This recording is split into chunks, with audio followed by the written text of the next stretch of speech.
So in this quick video, we're going to look at the connection between this equation that defines the dot product, so that's its default definition, but also the linking to that geometric equation that deals with magnitudes and the cosine of the angle.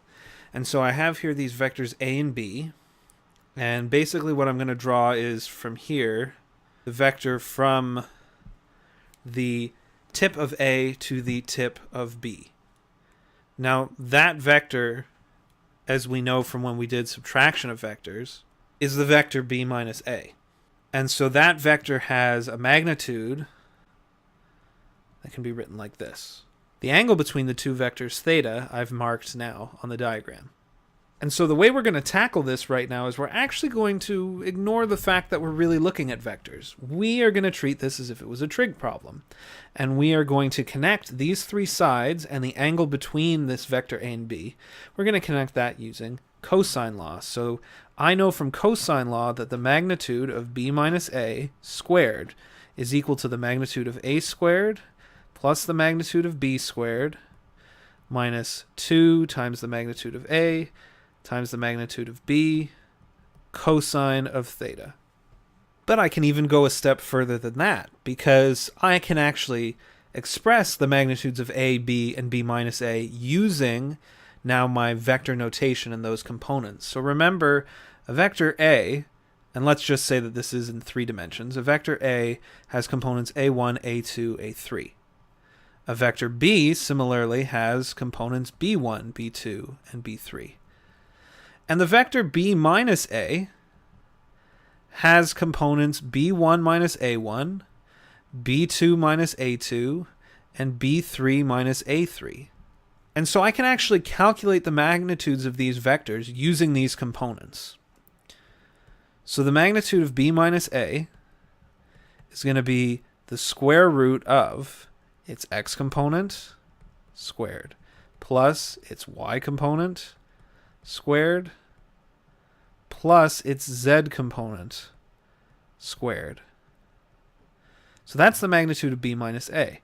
The magnitude of a is a little bit easier to write. It's just the square root of a1 squared plus a2 squared plus a3 squared.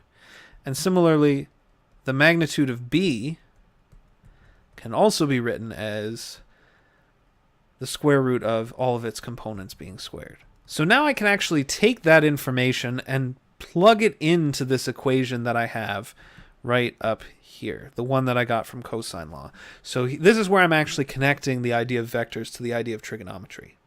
So if I was to substitute in those magnitudes, the squareds on each of these magnitudes is actually going to undo those square roots. And so I'm just going to be writing out the things that are underneath the root sign. So for the magnitude of b minus a squared, I'll have b1 minus a1 squared plus b2 minus a2 squared plus b3 minus a3 squared. So that's from plugging in the magnitude of b minus a. On the right side, I'm going to plug in the magnitudes of a and b. Again, the squareds are getting rid of the square roots, so I'm going to have a1 squared plus a2 squared plus a3 squared. So that's from my magnitude of a squared. Then I'm going to have plus b1 squared plus b2 squared plus b3 squared. That's from my magnitude of b being squared. And then I have at the end minus 2 times the magnitude of a times the magnitude of b cosine of theta. So I didn't change that part. There's a reason for that. You'll kind of see as I go a little bit further. There's some algebra that's going to need to happen along the way. If you think this is already looking large and unwieldy, you haven't seen anything yet, because those 3 binomials, 1, 2, 3 on the left-hand side, I am now going to expand those and simplify. So if I was to expand those out, from this first one, I'm going to have b1 squared, and then I'm going to have minus 2a1b1 plus a1 squared. And then from that second set of brackets, I'm going to have b2 squared minus 2a2b2 plus a2 squared. And from the third set of brackets, I'm going to have plus b3 squared minus 2a3b3 plus a3 squared. And all of that is equal to, again, what I already had. on the right-hand side. The right-hand side I'm actually not going to change. So I kind of cheated a little bit. I just copied and pasted in the right-hand side so I didn't have to write it out again. And because there's so much there, I actually had to zoom out to get it all in or on the screen at the same time. Now what I'm going to do is actually look at the left-hand side, look at the right-hand side, and find terms that are on both sides so that they can cancel out. So I see I have an a3 squared on both sides, so those are toast. There's a b3 squared on both sides, an a2 squared, and actually you're going to notice every single one of those squared terms has a counterpart on the other side of the equation. And so if I was to move them around, they'd end up canceling each other out, and so I'm just going to remove them from the picture here.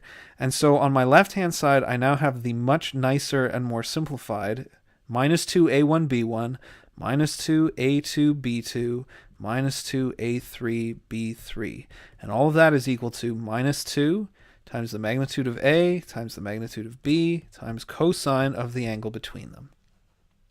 And now we're in the home stretch, because you should notice on the left-hand side and the right-hand side, there is one final thing that I can divide out from every single term, and that's the negative 2. So with those negative 2's divided out, I have a1 times b1 plus a2 times b2 plus a3 times b3.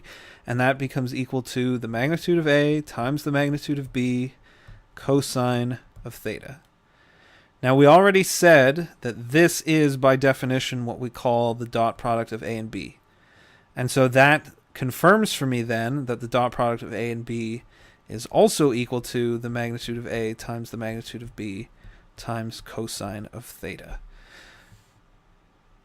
And so that first definition is sort of one we devise, one that we assign for the dot product. But as far as this geometric connection to the angle between them, that's actually rooted in trigonometry. And vectors coming together to kind of create another way of looking at things. And so anyway, there's your proof for where that statement of the dot product came from. For those of you who were curious, I hope your curiosity is now satisfied.